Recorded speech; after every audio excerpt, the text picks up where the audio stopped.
r/askreddit. What is something illegal you have done and got away without getting caught? I stole my own car from the tow impound lot. Best part was getting the certified letter months later that they were going to auction it if I didn't come and pay for it. You should have gone back with the letter and demanded to see the car. Oh my god. Would they be liable for losing your car? Is this the perfect fraud? Probably a stolen vehicle report would need to be filed, and if you get pulled over in a stolen vehicle that just so happens to be yours, that would reveal the fraud. Since this is a high up comment, I want to take a second to advertise that I got to go home early from work cause I sneezed and did myself. Have a wonderful day, guys.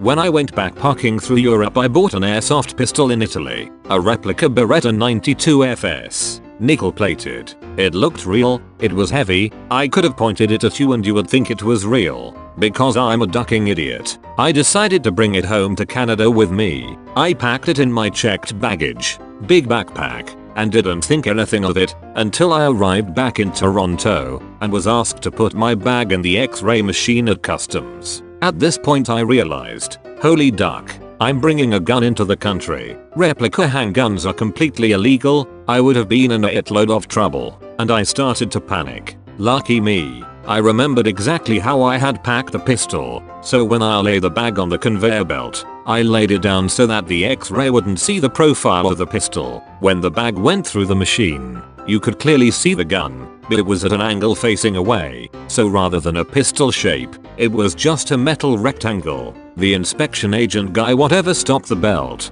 pointed directly at the chunk of metal and said, "What's that?" I looked him dead in the eye and said, "It's a toy." The next few seconds felt like an eternity. I could feel my pulse pounding in my neck. I was terrified, but then he just said, "Okay, welcome home," and let me go. I retrieved my bag, walked into the main terminal, then went and threw up in the nearest garbage can. Yay. I was dumb, but I got away with it. Edit. I've been informed that these airsoft pistols are not, in fact, illegal. My entire life is a sham. The summer after I graduated high school, my best friend and I bought season passes to Six Flags and decided to go every day because it was only an hour plus away. A week or two into our summer, Six Flags introduced their fast passes. We immediately bought them, jumped the line and were hooked. This was going to be the best summer of our lives, but the fast passes were like $20 each, which adds up if you're going every day. Luckily for us, the stupid idiots printed them on business cards and punched out a hole when you rode. So we just printed our own at home on my friend's dad's super nice printer and rode it out of every ride we could. We started making friends with the ride operators, and they'd start telling us what color the ink would be the next week so we could stay ahead of the law and the suckers in line. After 2 months or so, they started printing them on plastic. But I worked at a plastic factory that used plastic sheeting that was the same thickness, and we were still able to print them if I cut the sheets down to size. We got to ride the rest of the summer out in style, but the next year they introduced the Tamagotchi looking fast passes, and I knew that I'd been beaten. It was the best summer of my life, and it was really thrilling to feel like I was getting away with something that was technically illegal, but also was a completely victimless crime. Stole some candy when I was 6 years old at the corner store in 1967. The summer of love for candy. I hid it behind a sock ball in my hand. I even showed the sock ball to the owner and said, "You like my sock ball? I still feel remorse." He was nice gentleman. What is a sock ball? Just a balled up sock. Back in the old days we'd take an old sock, ball it up, and tape it with electrical tape, I think it was, in place of a wiffle ball. I once overslept for an oral English exam, so I forged the letter I received with the date and moved it to following week. Showed it to my English teacher and she said it was probably a mistake, but I had to show it to the school dean as well to get approval for a reschedule. I showed the forged letter to him and he instantly found a mistake I made in the letter and just casually said that the letter looked typed over. I was sweating bullets at that point, because forging a letter for an exam is a pretty harsh offense and could have gotten me suspended. But he just shrugged it off and gave me permission for a reschedule. I guess since I wasn't a troublemaker he just gave me a pass. The dean was one of the cooler teachers at school though. He loved SpongeBob, and if he gave you detention work, you had to make a SpongeBob figure with a sponge and such. I had a somewhat similar situation. I ordered a book for a course and discovered upon arrival that it was the instructor's edition with all the answers. So I just used that, breezed through class. So just before the final the professor calls me out on it, tells me it's considered plagiarism, told me she was going to report me to the dean and get me expelled. I go to the dean myself that day and explain the situation. He sighs, closes his eyes, and starts rubbing his temples. Now I think I'm in for it. God, she is such a ish. I wish they'd let me fire her, he says finally. He didn't care. He decided that since I was able to pass the midterms and if I could pass the final on my own without the book, then who cares where I got the homework answers from. He also said there is not one time in your professional life that you won't have access to research materials. It's ludicrous to think otherwise. She was not happy and made sure to tell me, after I had aced my final, that if she ever saw my name on the roster for one of her classes that she'd personally see that I never got in. Told her that was up to the dean and she was 0 for 1 right now on that front. I visited her abandoned building. Someone called the police and 30 minutes later we saw firefighters walking into the huge building just to search us. Luckily we saw it when we were already out.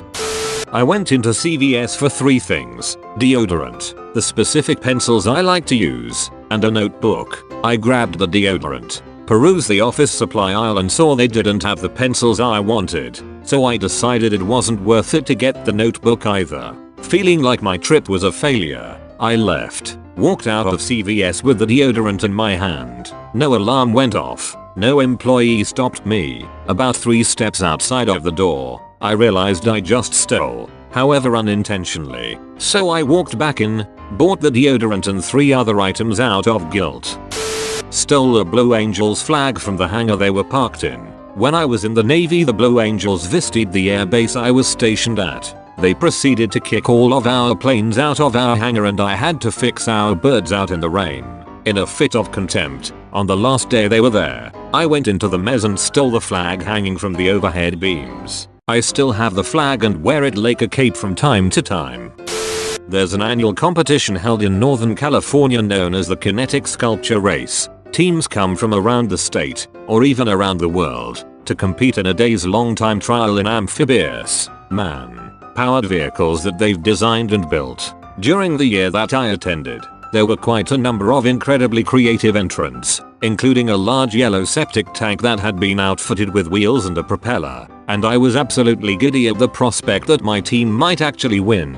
Unfortunately, a small obstacle stood between me and a chance at piloting the kinetic sculpture that I'd helped build. In order to compete, each entrant needed to be at least 18 years old, and I hadn't quite hit that mark yet. In fact, most of our team was underage. Given that the majority of us were members of the high school robotics team, we might have been more worried about the age-related mandate, except for the fact that having the fastest vehicle was only one of the ways that someone could win. One of the other ways was to pursue the coveted Most Creative Cheaters award. See, the race in question was more of a light-hearted opportunity to show off the sculptures than it was an actual competition. Everyone still did their best to win, of course, but playful shenanigans like bribing a judge with stickers to overlook certain transgressions were both expected and encouraged. Given that our team was lacking in legal adults, and yet still intent on attending and competing, one of my friends suggested that we all create our own fake identification, with the caveat being that they had to be very obviously counterfeit. To give you some idea of how the final results turned out, the young man who had originally suggested the tactic showed up with a card that looked like it was the illegitimate offspring of a tie-dyed shirt and a flamingo. His portrait featured him grinning from ear to ear, and the only visible text read, "I'm 18. Really? Trust me, that was the most believable of our fake identification." 2. Mine was actually just a scrap of paper on which I'd hastily scrawled "Max is totally an adult," because I'd forgotten to make one until after we'd already arrived at the competition. In the end, everyone on my team got to race. Hell, we even dressed alike, so that we could switch out competitors whenever we got tired. We did pretty well overall, and even though we didn't win any of the speed-centric events, we did get to go home with that Most Creative Cheaters trophy. The man who handed it off to us even took special care to list all of our various pranks, stunts, capers, and japes, up to and including the fact that we weren't actually allowed to be there. TLDR, I was a member of a counterfeiting ring that manufactured an unlicensed vehicle. I went 50 miles per hour when the limit was 45. I'm just here looking for the comment that says murder, murder. I'd really appreciate it if you liked and subscribed.